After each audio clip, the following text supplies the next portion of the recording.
नमस्कार दोस्तों, स्वागत है आपका आर के क्लासेस में। दोस्तों, आज की क्लास में हमारा टॉपिक है इकोनॉमिक्स का भारत में आर्थिक नियोजन। इसे कवर करेंगे। कई सारे मेरे साथी जो हैं जो पेड ग्रुप के बारे में पूछ रहे थे, तो पेड ग्रुप फिलहाल स्टार्ट नहीं होगा क्योंकि थोड़ा समय कम है और फिर पेड ग्रुप चलाने के लिए फिर रिस्पॉन्सिबिलिटी बढ़ जाती है। इसी वजह से वो अभी स्टार्ट नहीं होगा, लेकिन आप लोगों को वीडियो जो है लगातार यूट्यूब पर मिलता रहेगा। इसे आप ज़रूर तैयार करें। बीपीएससी और बिहार दरोगा के लिए एकदम रामबाण साबित होगा। कई सारे फैक्ट इसमें आपको प्रीवियस ईयर के मिल जाएंगे, तो आपको लगेगा कि हाँ, आप सही दिशा में बढ़ रहे हैं। इसके अलावा यदि आप नए हैं तो चैनल को सब्सक्राइब करें, पास वाले बेल आइकन को दबाएं। वीडियो अच्छा लगता है तो उसे लाइक और शेयर जरूर करें। देखिए, नियोजन क्या है? नियोजन तो संसाधनों का उचित उपयोग, ऐसा उचित उपयोग करना, और ताकि उसका बचत जो है ये भविष्य के लिए भी हो, ये पूरी प्रक्रिया नियोजन कहलाती है। अगर बात करें तो जैसे देखते हैं कि लिमिटेड सोर्स है हमारे पास, उसका बैलेंस करके यूज ऐसा करना है ताकि जो है भविष्य में उसका प्रयोग किया जा सके। क्योंकि अगर बैलेंस में यूज नहीं करते हैं तो हमारी जो नीड्स है वो अनलिमिटेड है। ठीक है, तो ये प्रक्रिया ही नियोजन कहलाती है। अगर नियोजन की बात की जाए तो प्राचीन भारत में कौटिल्य ने अपनी पुस्तक अर्थशास्त्र में नियोजन के बारे में लिखा था। ध्यान रखें, ठीक है। और भारत में सर्वप्रथम नियोजन की बात 1934 में विश्वेश्वरैया द्वारा अपनी पुस्तक प्लान्ड इकोनॉमी ऑफ इंडिया में की गई थी। ठीक है, और विश्व में नियोजन संबंधी जो कंसेप्ट आया था ये रूस में स्टार्ट हुआ था विश्व में। अब देखिए, कई सारे क्वेश्चन आपसे पूछ सकता है। सबसे पहले आपसे पूछेगा कि भारत में नियोजन संबंधी शुरुआत कब हुई थी, तो 1934 में। आपसे सवाल ऐसे भी पूछ सकता है कि प्लान्ड इकोनॉमी ऑफ इंडिया का लेखक कौन है? विश्वेश्वरैया। ध्यान रखें, ठीक है। अब देखिए, विश्वेश्वरैया की पुस्तक जो थी प्लान्ड इकोनॉमी ऑफ इंडिया, इसमें भी नियोजन की बात की गई। इसके बाद अगला जो नियोजन से संबंधित जानकारी है वो है 1938। कांग्रेस के हरिपुरा अधिवेशन में जवाहरलाल नेहरू की अध्यक्षता में राष्ट्रीय नियोजन समिति का गठन किया गया। ठीक है, लेकिन ये जो राष्ट्रीय नियोजन समिति था, इसके प्रस्ताव को अंग्रेजों द्वारा ठुकरा दिया गया। ठीक है, देखिए, आपसे सवाल पूछ सकता है कि कांग्रेस के किस अधिवेशन में पंडित जवाहरलाल नेहरू की अध्यक्षता में राष्ट्रीय नियोजन समिति का गठन किया गया था। ठीक है, तो ध्यान रखना है, वो है हरिपुरा अधिवेशन। यह आपसे सवाल पूछ लेगा ऐसे कि कांग्रेस के हरिपुरा अधिवेशन में किसकी अध्यक्षता में राष्ट्रीय नियोजन समिति का गठन किया गया, तो जवाब है जवाहरलाल नेहरू। ठीक है, इसे जो अंग्रेजों के द्वारा ठुकरा दिया गया। इसके बाद इसी क्रम में 1944 ईस्वी में 8 उद्योगपतियों ने बॉम्बे प्लान बनाया था। ध्यान रखें, बॉम्बे प्लान कब स्टेब्लिश हुआ? 1944 में। और इस प्लान के जो हेड थे, इनका नाम था ए दलाल। ध्यान रखें आप। तो आपको डेट भी क्रम से समझ में आते रहना चाहिए। ठीक है, पहला 1934 Visvesvaraya planned economy of India, दूसरा 1938 हरिपुरा अधिवेशन पंडित जवाहरलाल नेहरू की अध्यक्षता में, तीसरा जो इससे रिलेटेड है ये बॉम्बे प्लान बना 1944 में, ए दलाल जिसके प्रमुख रहे। अगला है 1945 1945। 1945 में एम एन रॉय ने नियोजन की योजना बनाई जिसे पीपल प्लान कहा जाता है। बहुत इंपॉर्टेंट है ये। ठीक है, आपसे पूछ लेगा पीपल प्लान किस वर्ष बनाया गया, तो 1945 में। यह पूछ ले कि किसने बनाया था, तो एम एन रॉय ने। ध्यान रखें, ठीक है। उसके बाद कहता है 1947 में आज़ादी के बाद पंडित जवाहरलाल नेहरू ने इकोनॉमिक प्लानिंग कमेटी का गठन किया। ठीक है, आगे हम लोग पढ़ रहे हैं कि केसी नियोगी के सुझाव पर योजना आयोग का गठन किया गया था। बहुत इंपॉर्टेंट फैक्ट, आपसे पूछ लेगा कि किसके सुझाव पर योजना आयोग का गठन हुआ था, तो ध्यान रखें, योजना आयोग का गठन जो है ये केसी नियोगी के सुझाव पर किया गया था। क्लियर है? चलिए आगे देखते हैं। देखिए, कुछ नहीं है। प्राचीन भारत में अगर बात की जाए तो कौटिल्य ने अर्थशास्त्र में, उसके बाद 1934 में विश्वेश्वरैया की पुस्तक थी प्लान्ड इकोनॉमी ऑफ इंडिया, इसमें नियोजन संबंधी पहला प्रस्ताव रखा गया था। विश्व की अगर बात करें तो रूस पहला ऐसा देश था ठीक है। उसके बाद 38 हरिपुरा अधिवेशन पंडित जवाहरलाल नेहरू। 44 हम लोगों ने देखा बॉम्बे प्लान, ए दलाल जिसके हेड थे। 45 एम एन रॉय। ठीक है, इसी प्रकार से क्रम को आपको समझते चलना है। अगला है योजना आयोग। देखिए योजना आयोग का जो गठन है ये 15 मार्च 1950 को किया गया था। कई दफ़ा ये सवाल आपसे पूछा जा चुका है, किसी भी एग्जाम में कई दफ़ा पूछा जा चुका है। ठीक है, तो ध्यान रखें। कहता है कि इस संस्था का गठन जो है ये मंत्रिमंडल के प्रस्ताव पर किया गया था। ठीक है, अर्थात संविधान में संस्था संबंधी कोई भी उल्लेख नहीं है, ध्यान रखना है। ठीक है, ये जो योजना आयोग था इसका गठन किसने किया था? तो ये इसका गठन मंत्रिमंडल के प्रस्ताव से हुआ था। ठीक है, और संविधान में तो उसका कोई उल्लेख है नहीं, इसलिए योजना आयोग जो है ये एक गैर संवैधानिक तथा परामर्शदात्री संस्था है। ठीक है, ध्यान रखें, योजना आयोग क्या है? गैर संवैधानिक तथा परामर्शदात्री संस्था है। देखिए योजना आयोग में प्रधानमंत्री इसके अध्यक्ष होते हैं। इनके अलावा 3 जो हैं मंत्री होते हैं, जैसे अगर बात करें वित्त, गृह एवं रक्षा। ठीक है, और एक उपाध्यक्ष होता है। ठीक है, और योजना आयोग का जो उपाध्यक्ष होता, अब तो था है लेकिन अब ध्यान रखें होता था, तो ये जो उपाध्यक्ष है इसका पद जो है, इसका जो दर्जा है ये कैबिनेट मंत्री के दर्जे के समान था, जैसे ये लोग हैं। ठीक है, चलिए आगे देखते हैं। बात की जाए योजना आयोग के बारे में, हम लोग पढ़ रहे हैं, तो योजना आयोग के प्रथम अध्यक्ष पंडित जवाहरलाल नेहरू एवं उपाध्यक्ष गुलजारी लाल नंदा थे। ये देखिए गुलजारी लाल नंदा प्रथम अध्यक्ष तो सभी लोगों को पता है, लेकिन उपाध्यक्ष कई दफा पूछा जाता है,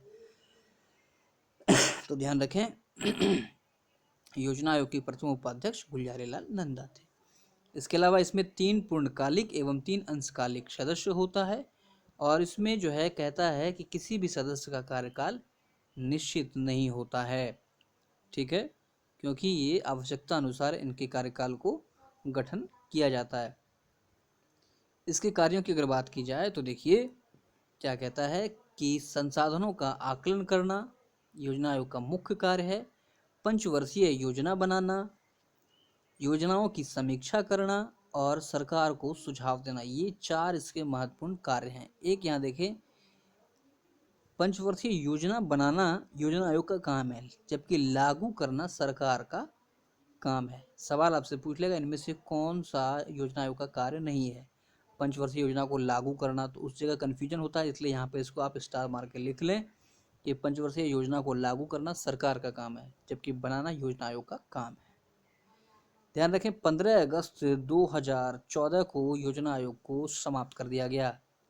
ठीक है, और जब इसकी स्थापना हुई थी तब से लेकर के 15 अगस्त 2004 तक योजना आयोग के द्वारा 12 पंचवर्षीय एवं 7 एक वर्षीय योजना जो है बनाया गया है। तो योजना आयोग के बारे में इतना महत्वपूर्ण फैक्ट हमें पढ़ना है। इसकी स्थापना कब हुई, इसके अध्यक्ष प्रधानमंत्री, इनके अलावा 3 मंत्री एवं एक उपाध्यक्ष होता है, और जो कि जिन्हें की कैबिनेट मंत्री का दर्जा मिला रहता है। ठीक है, इसमें 3 अंशकालिक 3 पूर्णकालिक सदस्य होते हैं। प्रथम जो अध्यक्ष थे योजना आयोग के जवाहरलाल नेहरू, उपाध्यक्ष गुलजारी लाल नंदा, और इसके कार्यों को हम लोगों ने देखा। आगे देखते हैं। देखिए राज्यों का समुचित विकास हो, इसलिए योजना आयोग के द्वारा इसके लिए, ठीक है, ताकि राज्यों का समुचित विकास हो, इसलिए योजना आयोग ने 6 अगस्त 1952 को राष्ट्रीय विकास परिषद का गठन किया। ये देखिए बहुत इंपॉर्टेंट क्वेश्चन है, 6 अगस्त 1952 कई दफ़ा आपसे एग्जाम में ये पूछा जा चुका है। ठीक है, आपसे पूछ लेगा राष्ट्रीय विकास परिषद का गठन कब हुआ था, तो ध्यान रखना है 6 अगस्त 1952 को। देखिए राष्ट्रीय विकास परिषद में योजना आयोग के जो सदस्य होते हैं, उन सदस्यों के अलावा सभी राज्यों के मुख्यमंत्री एवं केंद्र शासित प्रदेश के प्रशासक भी शामिल होते हैं, ताकि राज्य और केंद्र के बीच में आपस में समन्वय स्थापित हो सके और योजना आयोग द्वारा बनाई गई योजनाओं का समुचित लाभ सभी राज्यों को मिल सके। ठीक है, इसीलिए तो राष्ट्रीय विकास परिषद का गठन 6 अगस्त 1952 को किया गया था। देखिए राष्ट्रीय विकास परिषद केंद्र एवं राज्य और योजना आयोग के बीच सेतु का कार्य करती है। यह सवाल भी आपसे पूछा जा चुका है। ध्यान रखें, केंद्र एवं राज्य और योजना आयोग के बीच सेतु का कार्य कौन करती है? राष्ट्रीय विकास परिषद। ध्यान रखें। इसके अलावा कहता है कि केस संथानम ने राष्ट्रीय विकास परिषद को सुपर कैबिनेट की संज्ञा दी थी। ठीक है, आगे बढ़ते हैं। अब हम लोग देखेंगे पंचवर्षीय योजना के बारे में। ठीक है, पहले इसके कार्यकाल पर डिस्कस करेंगे, क्योंकि ये सवाल आपसे मिलाने के लिए पूछ दिया जाता है, तो वो आपको ध्यान में रखना है।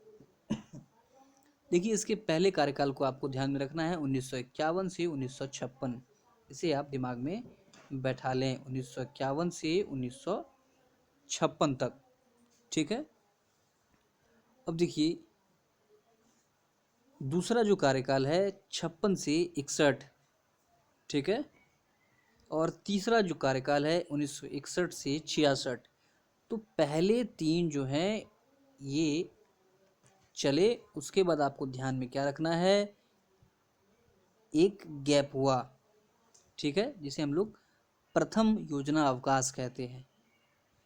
आपको सिर्फ क्या याद रखना है, 51 से 56, उसे 3 बार कर लीजिए। 56 से 61, 61 से 66, 3 बार आप पूरा पूरा 5-5 करके आप आगे बढ़ जाएं। उसके बाद आप 66 में गैप लेना है आपको, 66 से 69, 3 साल का आपको गैप लेना है। ठीक है, तो इस तरह से हम लोग डेट को याद रखेंगे। देखिए पहली पंचवर्षीय योजना 1951 से 56, दूसरी 56 से 61, तीसरी 61 से 66। तीसरी पंचवर्षीय योजना पूरी तरह से फेल रही, क्योंकि इस दौरान देखिए क्या हुआ, 1962 में भारत चीन युद्ध स्टार्ट हो गया। नेहरू जी की मृत्यु के बाद राजनीतिक संकट उत्पन्न हो गया। 65 में भारत पाक युद्ध हुआ और 66 में सूखा का प्रभाव पड़ा। तो इस योजना का जो लक्ष्य था, जो हमारी इच्छा थी कि ये हम प्राप्त हो, वो पूरी तरह से फेल हो गया। तो 3 साल पूरा होने के बाद, मतलब 3 टर्म 5-5 साल का पूरा होने के बाद, जो 66 से 69 तक ये योजना अवकाश कहलाता है। ध्यान रखना है आपको, ये फर्स्ट योजना अवकाश है। इस तरह से 2 और अभियानें बाकी हैं। चौथी पंचवर्षीय योजना की बात की जाए तो इसका कार्यकाल फिर देखिए, इसमें 5 साल जोड़ दीजिए, 1969 से 1974 तक। ठीक है, अगला देखिए पांचवी पंचवर्षीय योजना, ये 74 से स्टार्ट होगा, 1974 टू 1978। ठीक है, जबकि 1979 होना चाहिए, लेकिन कहता है कि पांचवें पंचवर्षीय योजना को 4 साल में ही समाप्त कर दिया गया था। ठीक है, ये भी आपको ध्यान में रखना है। पांचवें पंचवर्षीय योजना के बाद 1975 में 20 सूत्री कार्यक्रम शुरू हुए थे। ये आपको ध्यान में रखना है, आपसे सवाल पूछ लेगा कि 20 सूत्री कार्यक्रम किस पंचवर्षीय योजना के दौरान शुरू हुआ, तो पांचवी। या आपसे पूछ ले कि 20 सूत्री कार्यक्रम कब शुरू हुआ, तो 1975। ठीक है, अब देखिए पांचवें पंचवर्षीय योजना का कार्य आपको याद में रखना है, 74 से 1978। उसके बाद देखिए अनवरत योजना चली 1978 से 1980, बहुत इंपॉर्टेंट है ये। इसे जो है अनवरत योजना को 1980 में इंदिरा गांधी द्वारा बंद कर दिया गया था। ये भी आपको ध्यान में रखना है। देखिए पांचवी पंचवर्षीय योजना को समाप्त करके मोरारजी देसाई की सरकार द्वारा अनवरत योजना या रोलिंग प्लान शुरू किया गया। आपको ध्यान में रखना है कि अनवरत योजना की शुरुआत किसने की थी, मोरारजी देसाई ने। ये भी ध्यान में रखिए। और ये जो रोलिंग प्लान है, इसका जो जन्मदाता कह लें आप, कौन है, गुरनार मिडल। ठीक है, इनकी एक पुस्तक थी एशियन ड्रामा, ये भी आप ध्यान रखें। इसी में ये कंसेप्ट दिया गया था रोलिंग प्लान का। और अगर भारत में लागू करने की बात की जाए रोलिंग प्लान के बारे में, तो इनका नाम है DC लकड़ावाला। ये भी आप ध्यान में रखें। भारत में रोलिंग प्लान का जो सूत्रपात किया था DC लकड़ावाला ने। तो फिर हम लोग देखेंगे आगे छठी पंचवर्षीय योजना, ये 1980 से 85 तक इसका टाइम है, और सातवीं है 85 से 90 तक। ठीक है, ये आपको ध्यान में रखना है। इक्यावन, देखिए आप ऐसे याद रखें, 1951 से 56। ठीक है, पहला, फर्स्ट, सेकेंड, थर्ड, तीनों 5-5 साल है। ठीक है, 56 से 61। ठीक है, फिर है 61 से 1961 से 66, ये 3 हम लोगों ने 5-5 साल पूरा लिए। उसके बाद रेस्ट लेना है हम लोग को।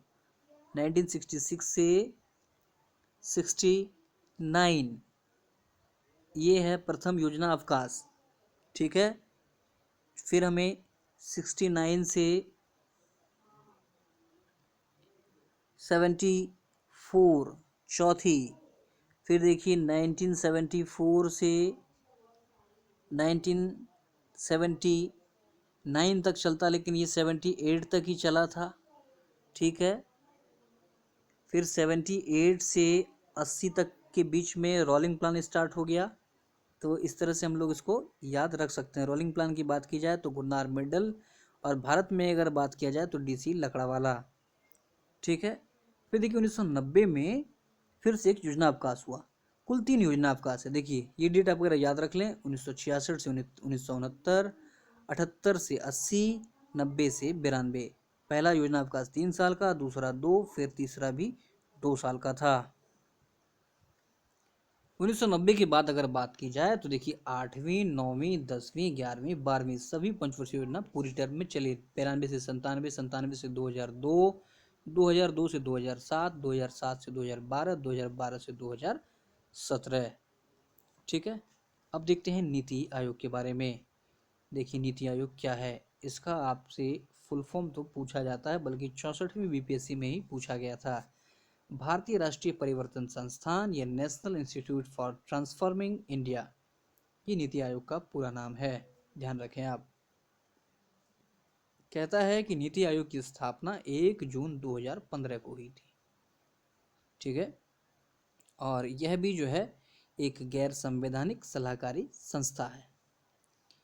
नीति आयोग के अध्यक्ष की बात की जाए तो योजना आयोग के समान प्रधानमंत्री ही नीति आयोग के अध्यक्ष होते हैं। अगर इसके उपाध्यक्ष की बात की जाए तो राजीव कुमार, सीईओ अमिताभ कांत, जबकि इसमें 2 पूर्णकालिक सदस्य जो हैं ये हैं विवेक देवराय एवं विजय कुमार सारस्वत। ये दोनों आपको ध्यान में रखना है। इनमें से कौन नहीं है, इस तरह से पूछ लिया जाता है, विवेक देवराय और विजय कुमार सारस्वत, ठीक है। ये नीति आयोग का एक छोटा सा परिचय था। अब देखेंगे कि पंचवर्षीय योजना जो हम लोगों ने पढ़ा, इस दौरान किए गए प्रमुख कुछ कार्य। पहली पंचवर्षीय योजना, इसका काल जो है 1951 से 56 तक है, ठीक है। अब देखिए ये आधारित थी हेराल्ड डोमर पर। ये सवाल पूछा जाता है कि पहली पंचवर्षीय योजना किस मॉडल पर आधारित थी, हेराल्ड डोमर पर। तो देखिए इसे याद कैसे रखेंगे कि पहले जो कोई आगे गलत काम करता है पहले वही मरता है। तो ध्यान रखिए पहली पंचवर्षीय योजना मर जाएगा पहला अगर कोई गलत काम करेगा पहले, तो हेराल्ड डोमर। इसमें देखिए पहली पंचवर्षीय योजना में सबसे जरूरी चीज़ है खाना पीना, तो इसके लिए कृषि और पीना सिंचाई पर जोर दिया गया। सिंचाई पर जोर दे रहे हैं तो सिंचाई के लिए व्यवस्था भी करना होगा। तो पहली पंचवर्षीय योजना के काल में ही दामोदर घाटी परियोजना, भाखड़ा नांगल एवं हीराकुंड 3 परियोजना को शुरू किया गया है, ध्यान रखें आप। अगला है देखिए 1952 में सामुदायिक विकास कार्यक्रम शुरू हुआ था। ये भी आप फैक्ट है, एग्जाम में पूछा गया, ध्यान में रखिए। देखिए पहली पंचवर्षीय योजना में क्या ध्यान में रखना है, तो ये किस मॉडल पर आधारित था, हेराल्ड डोमर पर। कैसे याद रखे कि पहले जो कोई गलत काम करेगा वो मरेगा, मर से हेराल्ड डोमर। उसके बाद सबसे ज़्यादा जरूरी क्या है हमारे लिए, तो खाना और पीना। खाना से हो गया कृषि, पीना से हो गया सिंचाई, ठीक है। और सिंचाई के लिए 3 योजनाओं की शुरुआत की गई, डीवीसी दामोदर घाटी परियोजना, हीराकुंड परियोजना और भाखड़ा नांगल परियोजना। अगला है देखिए जब खा पी लिए हम लोग तो दूसरी पंचवर्षीय योजना स्टार्ट होती है 56 से 61। खाने पीने के बाद हमें क्या चाहिए, सुख सुविधा, गाड़ी मोटर। तो सेकंड पंचवर्षीय योजना ये जो है पीसी महालनोबिस, ठीक है, पीसी महालनोबिस पर आधारित था। तो देखिए दूसरी पढ़ रहे हैं 2-20 याद रखिए आप, ठीक है। महालनोबिस इस मॉडल पर आधारित था। इसमें जो प्राथमिकता किस पर दी गई, तो भारी उद्योग पर, क्योंकि खा लिए पी लिए अब हमें घूमना है तो घूमने के लिए उद्योग चाहिए, बाइक चाहिए, कार चाहिए। तो 3 इस्पात संयंत्र स्थापित हुआ। कौन कौन सा, तो देखिए दुर्गापुर पश्चिम बंगाल में ब्रिटेन के सहयोग से, राउरकेला उड़ीसा में जर्मनी के सहयोग से, भिलाई छत्तीसगढ़ सोवियत संघ या रूस के सहयोग से। अब देखिए इसको याद कैसे आप करेंगे। दुर्गा, दुर्गा चली गई ब्रिटेन, ठीक है, सिंपल सा ट्रिक है, आप ऐसे याद रख सकते हैं, इसको ध्यान से रखें। दुर्गा कहाँ गई, तो दुर्गा ब्रिटेन चली गई। देखिए राउर केला में आप ध्यान रखिए, केला, केला के लिए आपको क्या चाहिए, केला अगर आप खरीदेंगे तो आपको क्या चाहिए, मनी, जर्मनी, ठीक है। और भिलाई कहता है कि आप लाई कोई भी चीज़, जैसे मान लें आप कार लाते हैं, तो कार कहाँ से लाई, रूस से कार लाई, ध्यान रखिए, कार कहाँ से लाई, रूस से लाई। तो देखिए एक बोकारो भी आपको मिलेगा, वो भी रूस के ही सहयोग से स्थापित हुआ, इसलिए कार को एग्जाम्पल में लिए हैं। तो दुर्गा गई ब्रिटेन, केला चाहिए, राउर केला चाहिए तो आपको मनी लगेगा, और लाई कार रूस से, भिलाई। देखिए दूसरी पंचवर्षीय योजना के काल में ही 1969 ईस्वी में राजस्थान के नागौर में पंचायती राज व्यवस्था शुरू किया गया। बहुत इंपॉर्टेंट फैक्ट है, कई दफ़ा सवाल पूछा गया है कि पंचायती राज व्यवस्था की शुरुआत किस पंचवर्षीय योजना के दौरान हुई थी, तो ध्यान रखना है दूसरी। अगला है तीसरी पंचवर्षीय योजना, 61 से 66 हम लोगों ने देखा, ये पूरी तरह से असफल रहा। कारण वही 1962 में चीन युद्ध, 64 में नेहरू की मृत्यु, 65 में पाक से लड़ाई, और 65-66 में भयंकर अकाल।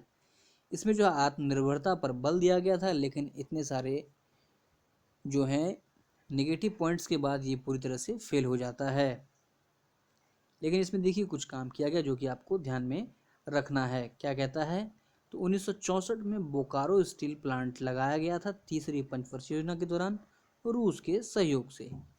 इसके अलावा 1964 में ही यूटीआई आईडीबीआई की स्थापना हुई। ये कई दफ़ा आपसे पूछा गया, आईडीबीआई की स्थापना कब हुई थी, 64 में। और 65 में एफसीआई की स्थापना हुई, ये भी ध्यान रखें आप, ठीक है। पहली पंच योजना में कृषि हमारा था, दूसरा में भारी उद्योग, तीसरा में आत्मनिर्भरता, लेकिन वो फेल हो गया, तो ध्यान रखें 65 में एफसीआई।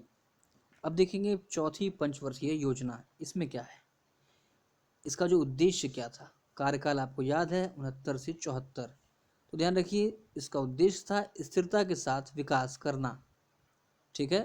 कहता है कि चौथी पंचवर्षीय योजना डीआर गाडगिल मॉडल पर आधारित थी, ठीक है, डीआर गाडगिल। 19 जुलाई 1969 को 1969 में 14 बैंकों का राष्ट्रीयकरण किया गया। ये कई दफ़ा आपसे डेट पूछा जा चुका है कि 14 बैंकों का राष्ट्रीयकरण किस वर्ष हुआ था, 1969 में। इसके अलावा देखिए 1974 में पहला परमाणु परीक्षण किया गया है जिसका नाम था smiling Buddha. Most important point है, ध्यान रखें, ठीक है। ये सारे काम हुए हैं चौथी पंचवर्षीय योजना के दौरान। इसके अलावा अगर बात की जाए तो परिवार नियोजक कार्यक्रम भी शुरू हुआ, क्योंकि देखिए 1961 से 71 तक का जो ये दशक था इसे जनसंख्या विस्फोट दशक कहा जाता है। ये सवाल भी आपसे कई दफ़ा एग्जाम में पूछा जा चुका है कि जनसंख्या विस्फोट का दशक है। आपको इस तरह से 61 से 71, 81 से 91 इस तरह से ऑप्शन मिलेगा, तो ध्यान रखें 61 से 71 ये जो है जनसंख्या विस्फोट दशक कहलाता है। तो चौथी पंचवर्षीय योजना में आपको 3-4 चीज़ ध्यान में रखना है कि ये चौथी पंचवर्षीय योजना जो थी ये डीआर गाडगिल के मॉडल पर आधारित थी। 1969 में 14 बैंकों का राष्ट्रीयकरण किया गया, 74 में ही जो है पहला परमाणु परीक्षण जिसका नाम स्माइलिंग बुद्धा था ये किया गया, और परिवार नियोजक कार्यक्रम शुरू किए गए। अब देखेंगे पांचवी पंचवर्षीय योजना, इसका कार्यकाल 1974 टू 1978, एक साल पहले खत्म हो गया क्योंकि ये केवल 4 साल चला था। इसका मुख्य उद्देश्य गरीबी उन्मूलन एवं आत्मनिर्भरता थी। ये देखिए कई दफ़ा पूछा गया कि किस पंचवर्षीय योजना का मुख्य उद्देश्य गरीबी उन्मूलन था, तो पांचवी पंचवर्षीय योजना का ध्यान रखें। कहता है 1974 में न्यूनतम आवश्यकता कार्यक्रम चलाया गया था। बहुत इंपॉर्टेंट फैक्ट है कि आपसे पूछ लेगा न्यूनतम आवश्यकता कार्यक्रम किस वर्ष शुरू हुआ था, 1974 में, और 2 अक्टूबर 1975 को क्षेत्रीय ग्रामीण बैंक की स्थापना की गई थी, ठीक है। क्षेत्रीय ग्रामीण बैंक की स्थापना कब हुई थी, 2 अक्टूबर 1975 को, ध्यान रखें। ये सब फैक्ट कई दफ़ा एग्जाम में पूछा गया है। छठी पंचवर्षीय योजना की बात की जाए तो यह 2 बार चला था। इसका उद्देश्य क्या था, तो रोजगार सृजन एवं गरीबी निवारण। 1980 में 6 अन्य बैंकों का राष्ट्रीयकरण कर दिया गया। इसमें आपको वैसा कोई खास पॉइंट मिलता नहीं है कि किस योजना पर आधारित था, ठीक है। सातवीं पंचवर्षीय योजना की बात की जाए तो आप ध्यान रखें कहता है कि इसका उद्देश्य क्या था, तो दीर्घकालीन विकास योजना। इसी योजना के दौरान, ये इम्पोर्टेंट है, इंदिरा आवास योजना, नेहरू रोजगार कार्यक्रम शुरू किए गए। 1988 में सेबी की स्थापना हुई थी। ठीक है, सेबी का मुख्यालय मुंबई में। देखिए बिहार दरोगा में आपसे क्वेश्चन पूछा गया था, सेबी का मुख्यालय सेकंड शिफ्ट में था शायद, तो ध्यान रखें। सेबी की स्थापना किस पंचवर्षीय योजना के दौरान हुई थी, 7वीं। ठीक है, आपसे पूछ सकता है एफसीआई की स्थापना कब और किस पंचवर्षीय योजना के दौरान में हुई थी। ध्यान रखें 1965 में हुई थी। ध्यान रखिए प्रोफेसर राजकृष्ण ने इस योजना को हिंदू वृद्धि दर कहा था। ठीक है, काफ़ी इंपॉर्टेंट है, आपसे पूछ लेगा कि हिंदू वृद्धि दर जो है 7वीं पंचवर्षीय योजना को किसने कहा था, तो राजकृष्ण ने। 7वीं पंचवर्षीय योजना के दौरान ही जो है भोजन, काम और उत्पादन का नारा दिया गया था। ठीक है, अब देखते हैं, इसमें एक नोट करके आप ध्यान रखें। कहता है निजीकरण, उदारीकरण, वैश्वीकरण जो तीसरी अवकाश योजना थी 90 से 92 के दौरान अपनाया गया था। तो पहला अवकाश योजना हम लोगों ने देखा था 1966 से 69 तक, दूसरा हमारा था 78 से 1978 से 80, और तीसरा है 90 से 92। ध्यान रखें आप। तो ये जो 90 से 92 तीसरा अवकाश था, इसी समय जो है निजीकरण, उदारीकरण, वैश्वीकरण जो है ये अपनाया गया था। अब बात करें 8वीं पंचवर्षीय योजना की, तो इसका कार्यकाल देखिए 92 से 97 तक रहा। इसमें जो है आपसे पूछ लेगा कि उदारीकरण के बाद पहली पंचवर्षीय योजना थी 8वीं। ठीक है, कहता है कि 1 जनवरी 1995 को भारत WTO का सदस्य बना था। इंपॉर्टेंट फैक्ट है, आपसे पूछ लेगा किस वर्ष बना था, 1995 को। और इसी योजना के दौरान जो है 1995 में ही मिड डे मील शुरू हुआ था। 9वीं पंचवर्षीय योजना की बात करें तो उसका कार्यकाल 97 से 2002। इसका उद्देश्य देखिए सामाजिक न्याय और समता के साथ विकास। ये आपसे नहीं पूछा जाएगा, लेकिन ध्यान रखें 1998 में दूसरा परमाणु परीक्षण किया गया। इसका नाम था शक्ति। पहले का नाम हम लोगों ने देखा स्माइलिंग बुद्धा, ये किया गया अटल बिहारी वाजपेयी के काल में, वो किया गया था 1975 में इंदिरा गांधी के काल में। और इसी में ध्यान रखिए कि 9वीं पंचवर्षीय योजना के दौरान में ही स्वर्ण जयंती शहरी रोजगार कार्यक्रम शुरू किया गया। ठीक है, 10वीं पंचवर्षीय योजना के बारे में बात करें तो गरीबी, बेरोजगारी इन सभी को समाप्त करना, साक्षरता दर 75% तक पहुंचना, ये सब इसका लक्ष्य था। 5 करोड़ रोजगार का सृजन करना, ये इंपॉर्टेंट है, आपसे पूछ लेगा कि 5 करोड़ रोजगार का सृजन करना किस पंचवर्षीय योजना का प्रमुख लक्ष्य था, तो 10वीं का। इसके अलावा अगर बात की जाए तो मातृत्व मृत्यु दर एवं शिशु मृत्यु दर को कम करने का भी लक्ष्य रखा गया था। कहा जाता है कि पहले से लेकर 10वीं तक में ये जो योजना थी सबसे सफल योजना थी। 11वीं पंचवर्षीय योजना की बात की जाए तो देखिए इसका उद्देश्य क्या था, तीव्र और समावेशी विकास, सभी का विकास। इसमें GDP जो वृद्धि दर रही ये 8.3 रही। ठीक है, पहले स्थान पर रही। जबकि अगर दूसरी बार ऐसा हुआ 10वीं पंचवर्षीय योजना में जिसमें GDP अच्छी रही थी, इसमें जो है कृषि का लक्ष्य 4.1 था, लेकिन प्राप्त 3.3% हुआ। 12वीं पंचवर्षीय योजना की बात की जाए तो देखिए इसके प्रमुख लक्ष्य क्या थे, इसका उद्देश्य क्या था, तो तीव्र संपोषणीय और अधिक समावेशी विकास करना, ये इसका उद्देश्य था। लक्ष्य देखिए इसमें GDP 8.5 था, जिसे घटाकर 8 कर दिया गया।